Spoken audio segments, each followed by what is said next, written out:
Here's how to get a free donation button in Please Donate.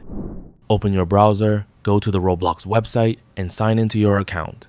Click Create, then select the preferred experience from the menu. Make sure you have a public experience available. Inside, locate the monetization section in the left side menu, and then select Passes.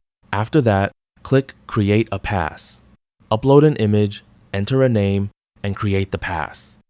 Now open the newly created pass, go to Sales, enable Item for Sale, and set your desired price. Save the changes to publish the pass. Now launch Please Donate, claim a booth, and open the booth editor. Refresh your booth and the game will detect your Game Pass automatically. Your donation button will appear on the stand with the price you selected. When another player purchases the pass, you'll receive 70% of the Robux after Roblox's marketplace fee. You can create multiple Game Passes with different prices to give players more donation options. That's all for this video. Thanks.